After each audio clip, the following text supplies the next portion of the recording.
Talk to me about the market, because most of the narrative these days is crypto winter, crypto winter, crypto winter. I believe you asserted that the crypto winter ended, I think June 15th of last year, and we're in the crypto spring.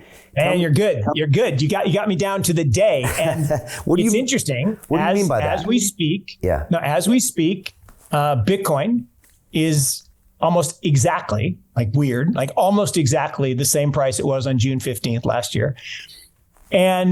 But in between, we did have the FTX dip all the way down to 15,000.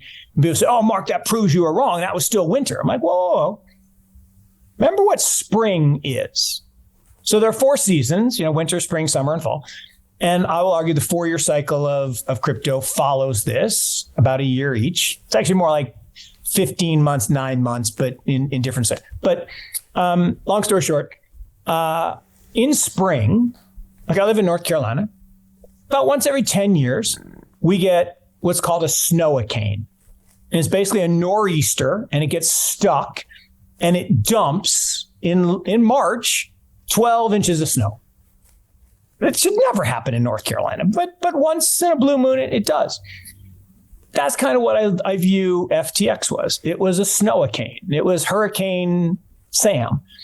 And it all happened in what was a pretty interesting, we were making higher highs and higher lows, lots of support, increasing volumes. Everything was looking good. We'd gone from, 17.5 on June 15th, it ended the day at 20,000, but it hit a low intraday of 17.5. I thought that was the bottom.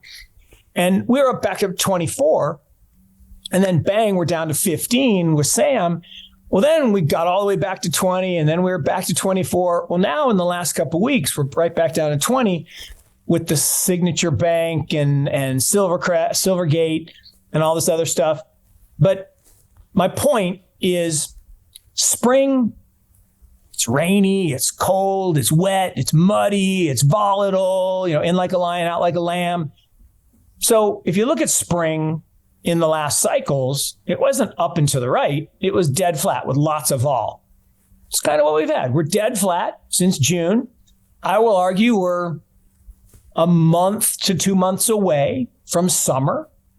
What's summer? Summer is where people anticipate the halving. The halving is one of the most ingenious pieces of coding I can think of. And what do I mean by that? So if you think about a new asset, you need to get attention, okay, in order for people to adopt it and embrace it. Well, one of the things about assets, if they move, people will follow it, right? It's the hunter-gatherer thing, right? If someone were to walk by the hallway out there, I would look, because I can't not look, right? Now, the opposite is true, right? If it's not moving, I can't see it. I tell the story that, my wife says, "Hey, go get the ketchup." I open the fridge, no ketchup, honey. She walks up, grabs the bottle. If it ain't moving, I can't see it. So the halving does this. Every 4 years, the block rewards get cut in half. Now, what does that mean? Well, if you and I are miners, we buy computers, we plug them in. Instead of going out to AWS or Azure and selling our computer power, we sell it to an algorithm and we get paid block rewards. We get paid Bitcoin. Well, our cost of electricity is fixed. Our machines are being depreciated. So if the number of rewards we get falls in half, we're out of business unless price goes up. So there's a natural incentive for the price to rise. Well, as the price rises, people are drawn to it. And so what you see is this upward trajectory of growth. It follows along something called a Metcalfe's law curve, which is the more participants in the network. But human beings are going to human. So what do human beings do? We do 2 things really well. We buy what we wish we would have bought, and we sell what we're about to need. So when that price starts moving and it gets to fair value, more people come in. And we go from investors who buy things below fair value to traders who don't really care about fair value. They just want movement. Then as it gets a little higher, the speculators come in. They're like, "Oh, this is going. I need to have it." Well, then the problem is the gamblers come in. And the gamblers borrow money and they push it parabolic. And that's why we see these parabolic moves. Well, then we're so far away from fair value. Again, another good Englishman, Lord Newton, was right? Gravity rules. And the price goes back to fair value. But it doesn't go to fair value. It goes through fair value because people panic and they sell. And then we get the winter, right? We're down a lot. And then we start the whole cycle again. And so I will argue next halving is February next year, 9 months ahead of that, sometime around April, May, we're likely to see increased demand for Bitcoin. And when does that demand peak? Is it post-halving? Yeah, no, it's a great question. So it usually peaks, it depends again on human nature, but it peaks post-halving, and it depends how quickly you get above fair value. So if you think about history, and it doesn't mean that this has to happen, but it makes some sense because of the way Metcalfe's law works. But every halving has added a zero to the price, meaning we've increased the market cap by tenfold. So we started at 10, we went to 100, then we went to 1,000. The last halving was 10,000, and this halving will be 100,000. That's fair value. Problem is we don't stay at fair value. For the 10,000 halving, we got all the way to 70,000. And actually Max, who I love, who you've had on the show, was saying, we're going to 200. Like, that's a little too far above fair value. That's more the next halving.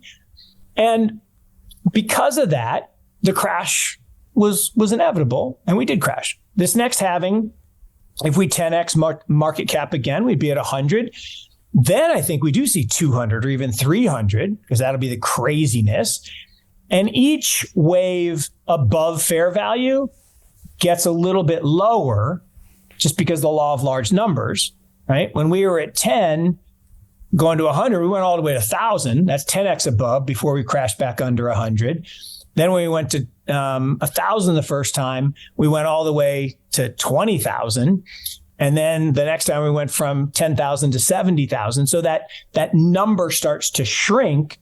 So next time my guess is, 200, 300,000 will be the peak before the next trough. So Jim Rickards has just recorded a video that's not available to anyone in the public, and he's going to be talking about how this upcoming recession is going to be fast, it's going to be bloody, it's going to be nasty. But at the same time, he's going to show you how you can position yourself to profit from all of this chaos. Now, we've made this video only available to our viewers. Go to londonreal.tv/Jim. Watch that immediately. I can't say enough good things about Jim Rickards. He understands the global economic system better than any guest I've ever had on London Real.